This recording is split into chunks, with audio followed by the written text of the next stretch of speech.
I woke up the next morning, he was on top of me with all fours with a pillow across my face.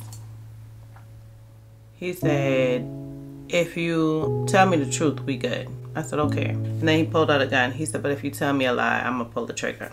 He held a gun to my head and he asked the first question. So I told him the answer I thought he wanted to hear, and he was like, that's a lie. And right to my head, he was like, click. Hey y'all, this is Tamika, the face behind HR. I did a video all about the first time that my life was almost taken while I was a domestic violence victim. If you saw that video, then I obviously needed a break before I went into the other two situations where my life was almost taken. In addition to a break, I had to get a drink for that one. I wasn't expecting it to bother me as bad, but I guess I'm ready now. While I was on break, of course, my daughter saw me looking a mess, and so I got her permission to share this story.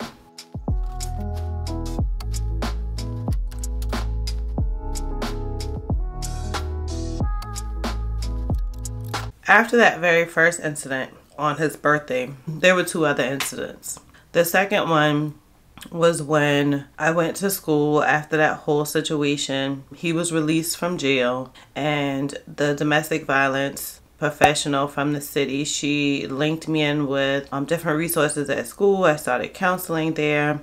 I decided that the best thing for me to do was to change my major. At the time, I was a Bachelor of Science major, and I wanted to go to school to become a doctor. But I went to clinicals or lab really late at night, and there was times that he would just be stalking me. He'd be outside of my class when I come out. He would be at my house when I get there. It was just nonstop stalking, and I felt scared. So in addition to the situation I was going through where we had to go to court and all this other stuff, they suggested I change my major. So I changed my major to being a philosophy major, and I kept the health minor. I was kind of deciding if I wanted to move back home and just drive into school every day. I had already been using his mom as such a big resource. Like, she'd been such a big help with watching my daughter while I was in school. But again, it was a constant him stalking me, like walking with me and then disappearing when I get to his mom's house and all this other stuff. So, you know, my mother was like, you should bring the baby here. My mother didn't know all the details, but she knew it was escalated to some degree. I thought about taking the baby down there, but I thought I'll just move too, because that might be safer for me. When I had to go down in the country to McLeanville, he didn't come out there to get me or anything like that. He threatened me over the phone, but never came out there. So I thought maybe that's a safe place for me too. One day I was in class and he started texting me saying he wanted to talk. We had talked just maybe once or twice since he had gotten released from jail. Obviously he knew I had like set him up. I was like, okay, but I'm in class. Well, he knew my schedule to a T, and he said, well, you go to break at such and such time, just let's meet so we can talk. And I was like, okay, where do you want to meet? In my gut, it said meet somewhere that is public. Though it was in the middle of the day, my gut just said meet somewhere public. So that's why I don't want to go to your mom's house, because she knows that I'm not out of class yet. And he was like, yeah, well, we can just go to your house. And I was like, nah. And I made up something like, you know, my neighbor's nosy or something like that. So he was like, okay. I said, well, we can meet at the park. Park wasn't far for me to walk from school. So I walked to the park, met him there. There were a lot of people at the park, so I felt safe. He got really like, no, let's go somewhere else. Let's go somewhere else. Then he was like, why don't we just go to your house? Like, this just don't make no sense. You got a whole house and you trying to like meet somewhere else. So we went to my house. Again, I lived in the projects. Everybody's either sleeping or at work. Silence at the project in the middle of the day, like maybe 1 or 2 o'clock in the afternoon. We got there, we went upstairs. I remember that the bedroom was really clean. Like, the whole house was super clean, because when I get stressed, I clean. That's one of my ways to like release stress. I stayed up for days just like mopping and washing this. And he was like, well, I don't want to sit on the bed because I see you got it all clean. And I was like, no, but we can sit there if you want. You just want to talk really quick. And I was nervous already about going upstairs and going to the room. And he said to me, I'm going to ask you some questions. And I said, okay. And we had already been through this over and over again, so I felt some type of way about it. But I was like, Mika, push through these questions so you can hurry up and get back to class, because I'm thinking I'm going back to class. I was like, okay. He was like, but I'm going to tell you this one thing. And I said, what's that? He said, if you tell me the truth, we good. I said, okay. And then he pulled out a gun. He said, but if you tell me a lie, I'm going to pull the trigger.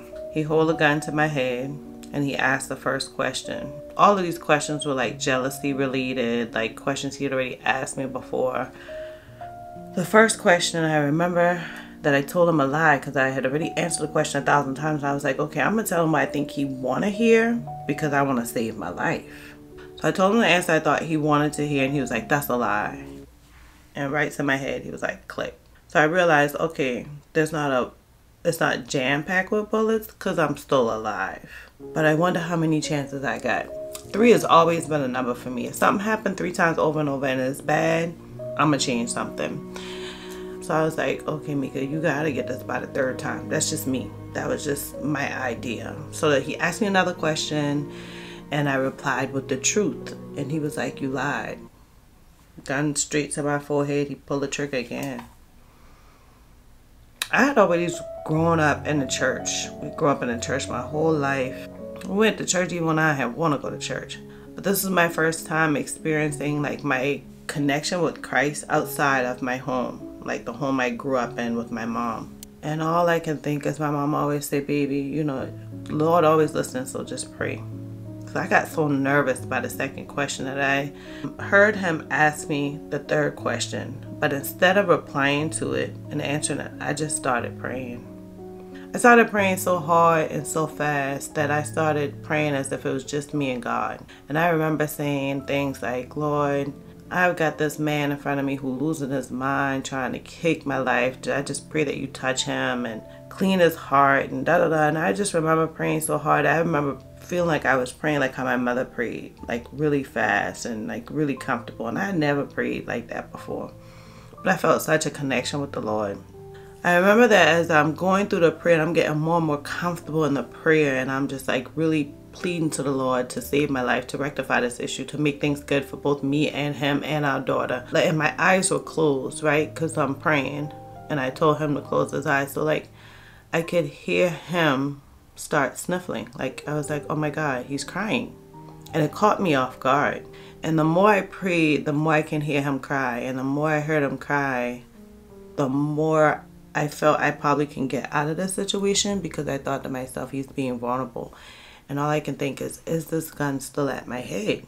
I heard him crying more and more, and then I closed the prayer out. I was like, thank you, Lord, for all you've done. You know, in the name of Jesus, amen. And I remember just barely cracking my eyes open, and I saw the gun was in his hand, but it wasn't at my head anymore. He was crying, and I said to him, I said, oh man, I said, I'm sorry. And he said, no, I'm sorry. And I said, things really in a messed up situation right now. He said, yeah, I know. He said, it's just so messed up. I just ain't never been with somebody who loved me the way you do, and I just don't know what to do. I know I'm gonna mess it up, and I just can't see my life without you, and on and on. And I said, yeah, I want to hug you, but I need you to put the gun down.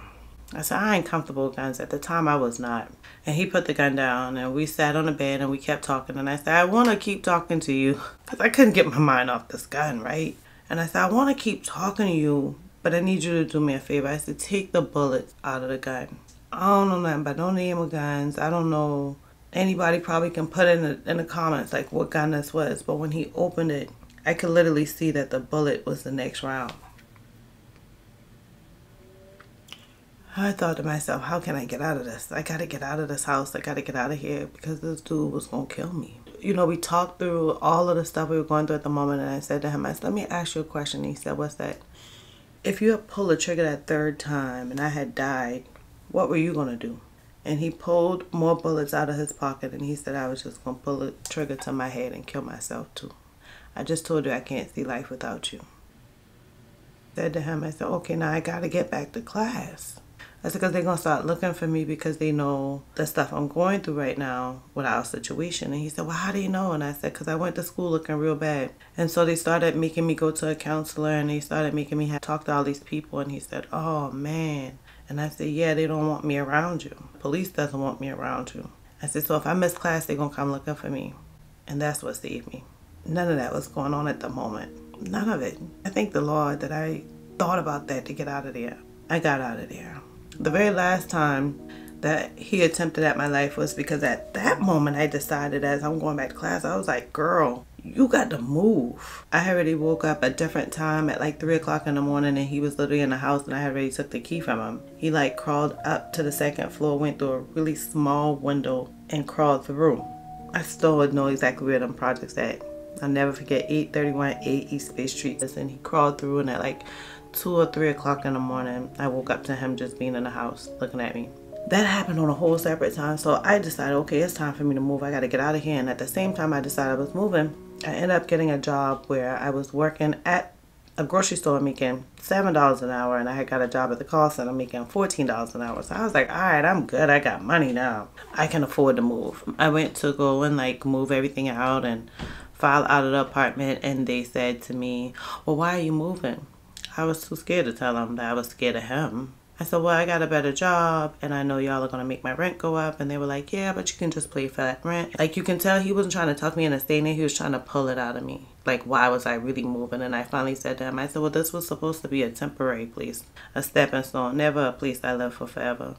And he said, wow. He said, that's exactly what it's supposed to be. So many people don't look at it that way. He said, because your neighbor right next door, she lives there. So does her mom. So does her sister. So does her grandmother. They all live within those 3 buildings. And he said, I really thought that you were going to get there and realize that's what you needed to do too. He said, so I'm happy you didn't become a product of your environment. And I said, no, sir. This is always a temporary place for me. So I went to go pack up my stuff one day, and I had a friend of our family come and help me, and we're packing up. And a friend of the family was an older guy, and so he was helping me pack up all day. My daughter, she was with my mom. As I'm packing up my car, I don't get a call till like we at the end. So we pretty much put everything in the U-Haul truck, had my car stacked with stuff, took it all to storage, and then came back, and I was just like kind of cleaning up. And he called me, and he was like, hey, what's going on? And I said, oh, nothing. And he said, what you been doing all day? And I said, just chilling. And he was like, yeah, I see you moving. I was terrified. And I said, yeah, because these people made my rent go up since I got the job. And he was like, oh, okay. So immediately I get the man that was helping me. I rush and get him in the car. And I was like, you gotta go, you gotta go. And later that night, my daughter's father called back again and wanted to like talk. I was like, he ain't tricking me back in this house. That's what I thought. So I kept trying to say all the reasons I couldn't meet him. But my car was there, so he saw my car out there. And he was like, why are you acting like you scared of me? And I was like, I'm not scared of you. I'm just tired. I've been moving all day. And he was like, well, we need to talk. So we finally got in the car. We started talking. And I told him, I was like, well, who gonna watch Nasia? And he was like, my mama. So we went to my daughter over there. And we drove around Charleston all through the Battery and the Waterfront Park. And like, we just driving from downtown to North Charleston. And y'all, I hardly had any gas. And I was like, oh, Lord. I said to him, I said, you got any gas money? He was like, no. And I was like, well, we about to run out of gas. He was like, I don't know why you didn't just go into the house. I was like, okay, cool. So I did let him trick me back in the house, but the only reason I did is because it was like 4:50 something in the morning. And I was taking my time getting back to the house, and as we finally got back to the house, I can see like the daylight trying to come up. So I was like, we good. Because as sleepy as I was, because I didn't sleep all night, I was like, the sun gonna keep me up. So we went upstairs, and I said to him, I was like, I ain't got nothing in here because I already moved out. He was like, damn, you really are moving. I was like, yeah. But in the closet, I still had clothes, and I had like stuff to make a bed, like a little makeshift bed on the floor, including pillows. So he was like, that's cool. We'll just spread this out so we can sit here. And I was like, you know, really, I just want to look out the window because I'm thinking to myself, if this sun come up, it's going to save me. I stood there, and he kept saying, no, let's sit down, let's talk, because you ain't even got the curtains up. People going to be looking at us crazy, blah, blah, blah. I said, okay. And I sat down, and I was so tired, y'all. I literally fell asleep. Being a mom, going to school full time, working full time, I was just exhausted. And then being up all night and moving. So he was like, are you going to sleep? And I said, no, I ain't going to sleep. So I kind of startled myself back up, and then I finally went back to sleep. I'm pretty sure it's the fact that I snore that he knew I was sleeping. I woke up the next morning, he was on top of me with all fours with a pillow across my face. I stood there, and I tried not to wake up in too much of a panic because I knew I would have run out of air.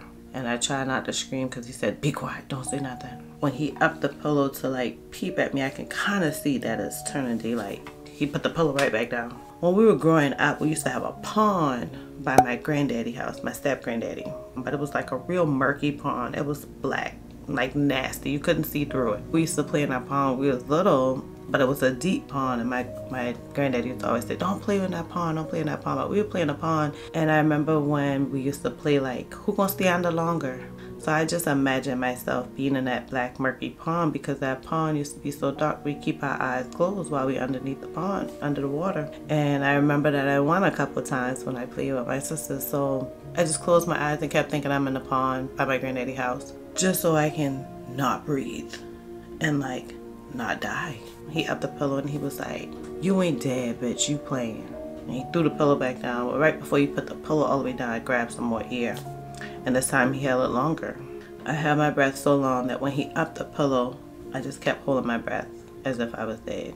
And he was like, oh shit, Mika, wake up, wake up. Well, I just played as hard as I could because I want him to really think I was dead. And so he finally got off of me. He took the pillows off and he was like, oh fuck, what the fuck I did. And y'all, I jump up, and luckily I had my keys and my purse on the door. I jump up and grab my purse and haul ass out the door so quick. He kept saying to me, you ain't gonna tell nobody, right? You know I'm trying to hurt you, and you know I would have killed myself too. And I was like, well, where the gun at? He was like, well, I've been going to get it. Like, I ain't been trying to just hurt you. It was scary as hell. I ain't really had nothing to say to him since. We co-parent, and that's about it. And years later, he would get upset the more I did better and better things in life. He said to me over and over again that he knew the best life he would have had would have been with me. I didn't even know if that's a blessing or a curse. But I will tell you, I'm thankful to be alive. The same way I said in that last video, if y'all know anybody, they even got any signs of struggling with domestic violence, like, help them. And as an employer, you ain't never know what somebody going through.